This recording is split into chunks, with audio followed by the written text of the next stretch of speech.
আমার মনের মধ্যে কি চলছে আমি জানি, কারণ একটুর জন্য বেঁচে গেছে। এতটা উপরে ঘরের মধ্যে উঠে কোন জায়গা দিয়ে ঢুকেছে সেটাও জানি না। দেখেন এটা সবচেয়ে খতরনাক কাজ। ওই কোনটা ভাতের পকেট কোন জায়গা? হ্যাঁ ওই কোনটা হ্যাঁ দেখেছেন বাইরে আমরা আওয়াজটাকে শুনে নিন খালি। তো সেম এই জায়গা করে আসুন, এই যে উঠে আছে এই জায়গাটা আমরা এখান থেকে বের করি। দিন চেয়ারটা দিন।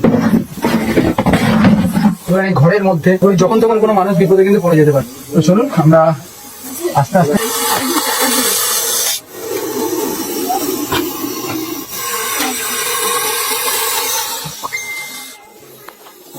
দেখেন সবচেয়ে খতরনাক সাপ এবং এত বাইক মুভমেন্ট ওই জন্যই করছিল।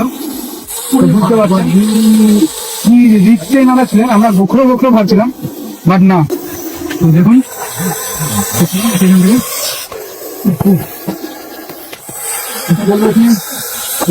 বললো একটু সরে দাঁড়াতে, আমি সিভিক হয়ে যাবে।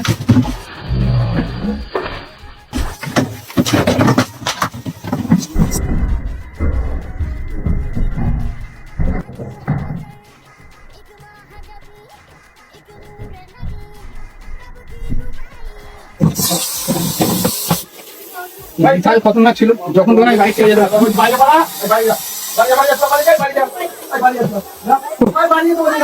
মারাত্মক ভুলে পড়েছে আপনার কি পরিমাণে রিস্ক এখানে হয়েছিল আমাদের সাথে। লাকিলি আমার ভাগ্য ভালো। এই টাইমে সত্যি আমি খেলে গেছি। আর যারা আপনার ভিডিও দেখছেন আমি বুঝতে পারবেন, আমি জানি না ক্যামেরা কতটা এসছে, বাট ও যখন এখান থেকে যেতে আছে স্টিকটা দিয়েছে জাম খেয়ে পুরো এখানে পড়েছে, বাট বাইক মোমেন্টটা নেয়নি কারণ এ এখন ডিফেন্সিভ মুড আছে। কিন্তু এই টাইমে একে টাচ করা মানে বাইক নেবে। বিশাল বড় রিস্ক থেকে বেঁচে গেছি আমি। যে পরিমাণে ভয় পেয়েছি সেটা হয়তো বলে বোঝাতে পারবো না।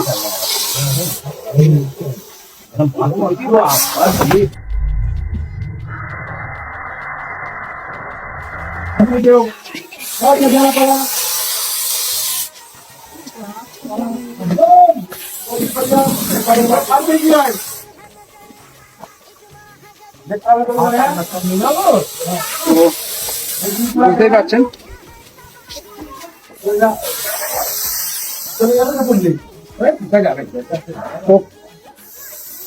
কতটা বেশি ডিফেন্সিভ মুড রয়েছে আমি বুঝতে পারছেন। বড় রিস্ক থেকে আজকে আমি মানে বলছি যে আমার মনের মধ্যে কি চলছে আমি জানি, কারণ একটুর জন্য পুরোপুরি আমার কামড় খেতে খেতে বেঁচে গেছি। কামড় খেলে সাথে সাথে আপনাদের যে কোনো সরকারি হসপিটালে পৌঁছে যেতে হবে যাতে আপনি আপনার ট্রিটমেন্টটা করতে পারেন। চলুন এই ব্যাগটা চাই। এখন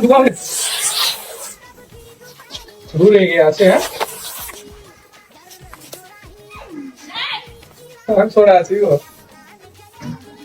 আমি ব্যাগটা বের করতে হবে যাতে আমি এটা প্যাক করে দিতে পারি।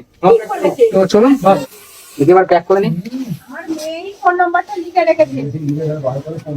ডাকলো ফোন করে জানো।